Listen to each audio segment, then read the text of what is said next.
CONCACAF history may be repeating itself, and Sunday afternoon's World Cup qualifier in Hamilton, Ontario, offered an ironic glimpse into a power structure that appears to be evolving again in real time. 40 years ago, it was Mexico, the unquestioned regional power, that had to contend with a vigorous challenge from an upstart to the north. Lacking El Tri's pedigree and polish, the nascent U.S. men's national team compensated with vigor, efficiency and an exhausting commitment to be difficult to play and defeat. Over time, it worked, and an American soccer culture took root.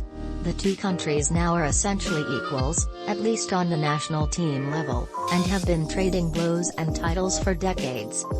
In many ways, Mexico is still coming to terms with the loss of its permanent place at the Concacaf summit. Now Canada, a country that hadn't even advanced to the final round of World Cup qualifying since the late 1990s, is writing a similarly stunning script, while the U.S. has received the plaudits, press and attention for its growing young core of talented athletes, its UEFA Champions League players, its high-profile transfers and its Gold Cup and Nations League winners. Canada has been forging a steely, collective identity. While U.S. coach Gregg Berhalter tries to instill an ambitious and proactive style of play, leaving behind the reductive soccer that once was the program's hallmark, Canada's John Herdman has focused on consistency, cohesion and mastering the basics, playing mistake-free soccer and contesting a game. Dan Hamilton/USA Today SportsHamilton is the traditional home of Canadian steel production, and on Sunday, its national team reflected that solidity and strength. One team passed, moved and passed some more.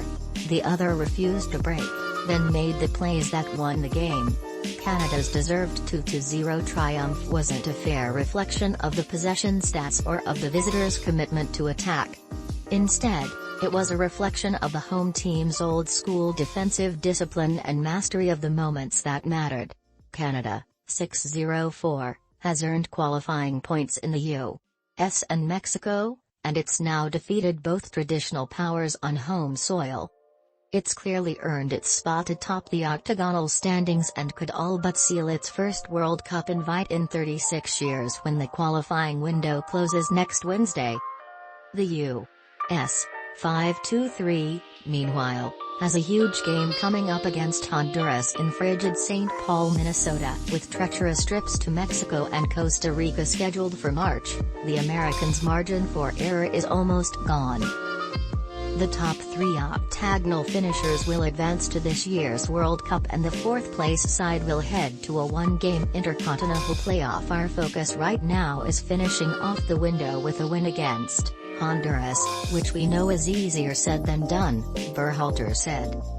But that's going to be our goal. That's going to be our focus. If can do that, we'll be in good position.